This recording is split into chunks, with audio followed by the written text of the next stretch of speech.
Good morning সবাই, তোমরা কেমন আছো? আশা করি সব ভালো আছো। আজকে এখন বাজে 9:45। তো ছেলে আজকে স্কুলে যায়নি, কেননা ছেলের শরীর একটু খারাপ ছিল কালকে। তো আর রাতেও একটু জ্বর এসেছিলো, তো ওই জন্য ছেলেকে আর স্কুলে পাঠাইনি আজকে। আর ওর একটা সমস্যা আছে, কাশির ব্যাপারটা আছে, সমস্যাটা আছে, যার জন্য কি ইনহেলার নিতে হয়। তো কাশিটাও খুব বেড়ে গেছে। আর ঠিক এই প্রত্যেক বছর ঠিক এই সময়টাই ওর বাড়াবাড়ি এত সীমা অতিক্রম করে যায় যে লাস্টে ওকে হসপিটালাইজ করতে হয়। তো এই জন্য আজকে আমরা দুজনেই ডিসিশন নিলাম যে পাঠাবো না স্কুলে। নর্মালি আমরা স্কুলে পাঠাই না, এরকম খুব কমই হয়। তো আজকে পাঠাইনি ছেলেকে ওই জন্য। তো দেখা যাক ছেলে কেমন থাকে। আর চলো আজকের দিনটা কেমনভাবে কাটায় দেখায়। আজকে অনেক কাজ আছে, ঠাকুরের সব বাসনপত্র বার করে সব মাজতে হবে, পরিষ্কার করতে হবে, সব রেডি করতে হবে। তো চলো, আর রান্নাবান্নার দিকটাও আগে সেরে নিই। আর একটা কথা যেটা বলতে ভুলে গেছি, সেটা হচ্ছে আমি যে মর্নিং রিচুয়াল স্টার্ট করেছি, ওই গাজর একটু বিট একটু হচ্ছে একটা একটা গোটা নিচ্ছি আমলকি, আর একটু আদা দিয়ে লাস্টে জুসটা বানিয়ে নিয়ে লাস্টে ওপর থেকে একটা গোটা লেবু দিয়ে দিচ্ছি। তো এটা আমি রেগুলার খাচ্ছি এখন।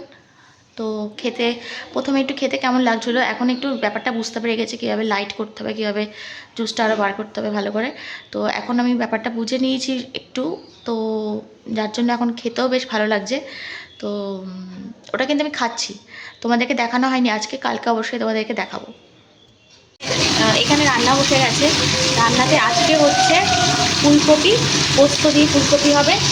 আর এদিকে হবে হচ্ছে বাটা মাছ ভাজা করছি এখন অ্যাকচুয়ালি। তো এটা পেঁয়াজ আর টমেটো দিয়ে করবো বাটা মাছটা। আর হবে বাচ্চাদের এই তরকারিটা, মানে ঝোলটা, সব কিছু দিয়ে সবজি দিয়ে ঝোল।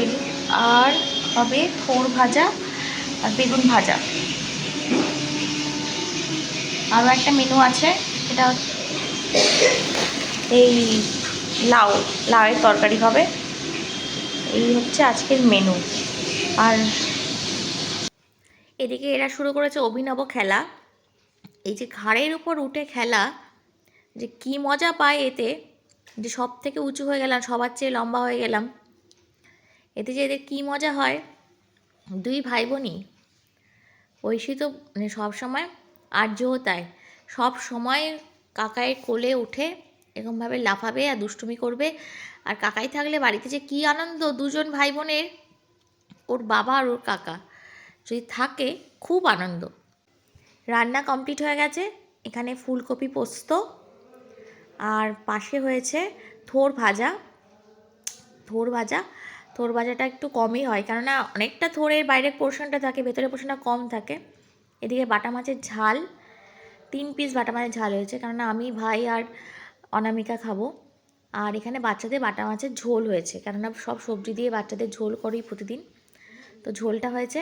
আর এদিকে হয়েছে লাউয়ের তরকারি, নিরামিষে হয়েছে। এটা মায়ের স্পেশাল মেনু, স্পেশাল মানে সিক্রেট মশলা দিয়ে তৈরি করা হয়। তো এটা খেতেও খুব দারুণ হয়েছিল। দেখ কী করছিস বুনে, কী করছো?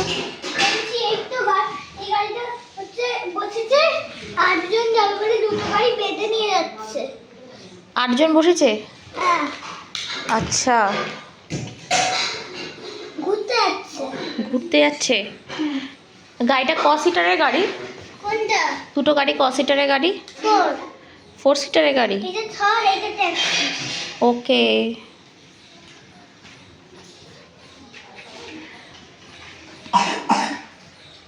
তোমার শরীর এখন ভালো আছে? বাইকে অ্যাক্সিডেন্ট হয়েছে বাবা। আচ্ছা ঠিক আছে।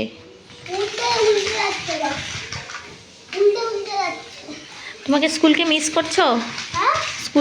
স্কুলে যাওনি, স্কুল মিস করছো? ফ্রেন্ডসদের মিস করছো? তোমাকে দেখে বোঝা যাচ্ছে না, তুমি যেভাবে গাড়ি চালাচ্ছ। চলো এখন খেতে বসে যাবে, চলো খেয়ে নেবে। না 20 মিনিট পরে নয়, এখনই খেতে বসতে হবে। ঠাকুরের বাসনপত্র, রান্নার বাসনপত্র বার করা হয়েছে, এখন পুজোর বাসনপত্র সব মাজা হয়নি। তো রান্নার বাসনপত্রগুলো বার করে এগুলো সব পরিষ্কার করে মেজে নিতে হবে। আর তারপরে আরও অনেক কাজ আছে, সেগুলোর দিকে যাব, আগে এই কাজগুলো করে নিই। তো ছেলে এদিকে হনুমান দেখতে পেয়েছে, এবার হনুমান দেখেও দাদাকে নিয়ে গেছে হনুমান তাড়াতে। তো তার সাথে এখন আবার পেয়েছে একটা ঘুড়ির সুতো, তো সেগুলো নিয়ে ওরা এখন দাঁড়িয়ে সব হনুমানদের মানে তাড়াতে ব্যস্ত, হনুমান কোথায় আছে খুঁজছে। আর এদিকে আমি এদিকে অন্য কাজ করছি। এইটা হচ্ছে আমাদের ঠাকুর ঘর। তোমরা হয়তো আগে আমার ব্লগ যখন দেখতে তখন নিশ্চয়ই দেখেছো আগে, তাও আমি দেখাচ্ছি আবার।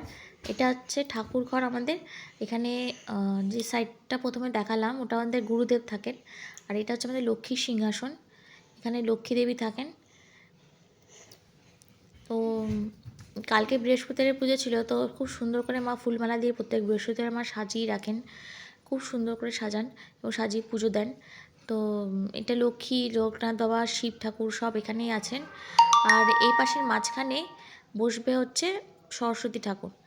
আর এখানটা আমাদের বজরংবলী আছেন।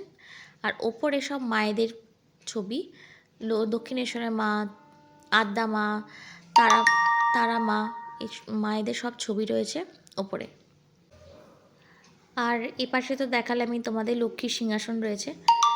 তো এখানে রামকৃষ্ণদেব আর সারদা মা আর রামকৃষ্ণদেব রয়েছেন। আর এখানে আমার গুরুদেব, মায়ের গুরুদেব, আমাদের দুজনের গুরুদেবই রয়েছেন। আমি হচ্ছে রাম ঠাকুরের দীক্ষিত আর মা হলেন অনুকূল ঠাকুরের দীক্ষিত। তো দুজনেরই এখানে চিত্রপট রয়েছে। আর এই পাশে তো তোমাদের দেখিয়েছি আগে, এখানে বজরংবলীর মূর্তি। আর তোমাদের আরেকটা ঠাকুর দেখায়, সেটা হচ্ছে আমাদের গত বছরের সরস্বতী ঠাকুর। এটা ছিল আমাদের গত বছরের সরস্বতী ঠাকুরের মূর্তি। তো দেখতে খুবই সুন্দর ছিল মা, এখনও দেখতে খুবই সুন্দর আছেন। তো এটা আমাদের গত বছর আনা হয়েছিল। তো এবছর আমাদের যখন পুজো হয়ে যাবে, যখন নতুন সরস্বতী ঠাকুর চলে আসবে, মানে প্রতিষ্ঠিত হবেন আর কি, ঠিক তারপরেই এই সরস্বতী ঠাকুরকে আমরা বিসর্জন দিয়ে আসবো। আর এখান থেকে দূরে দেখা যাচ্ছে আমাদের স্টেশনটা। আর এখন আমি যেটা কাজ করতে মেনলি এসেছি সেটা হচ্ছে এই টুলটা, এই জল চৌকিটা সব পরিষ্কার করে আবার যে রঙটা করা আছে সেই রঙটাই আবার এর ওপর দিয়ে করে দেব। তো সেটাই এখন প্রিপারেশান নিচ্ছি, মানে সেটা এখন করব। বসে নিয়ে ভালো করে পরিষ্কার করে নিয়ে এই রঙটা আমি এখন করে কমপ্লিট করে রেখে দেবো।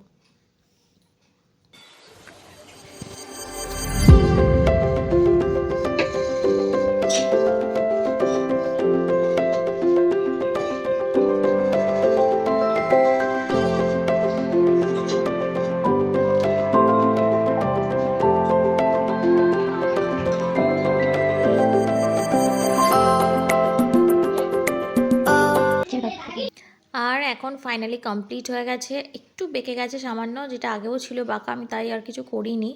তো কমপ্লিট। এবার এদিকে দেখো কি হচ্ছে, পাগলা পাগলি নাচ করছে।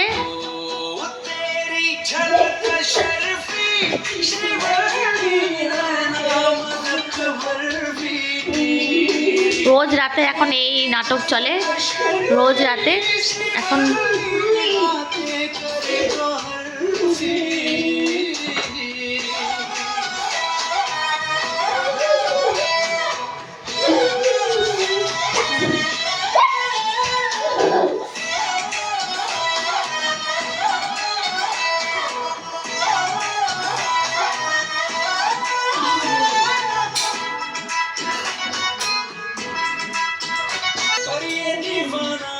এই চলছে এখন ঘরে, দুজনে খেয়ে দিয়ে রাতে এসব পড়ে যাচ্ছে।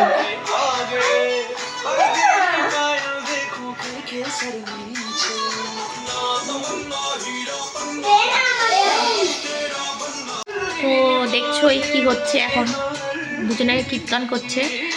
আর এখন চলবে বেশ কিছুক্ষণ ধরে সব নাটক চলবে, নাচ টাচ চলবে, গান চলবে, দুজনে নাচ করবে, করে তারপর যে শুতে আসবে। আর্য তো ঐশীটাও শুয়ে পড়ে, আর্য তো অনেকটা লেটে শোয়, বাবার সাথে বসে এখন অনেক গল্প করবে, অনেক কিছু বলবে, তারপরে গিয়ে শোবে। তো চলো আজকে আমাদের ব্লগটা এখানে শেষ করছি, আবার কালকে একটা নতুন ব্লগ নিয়ে নতুন ভিডিও নিয়ে আবার আসবো। Tata, bye bye.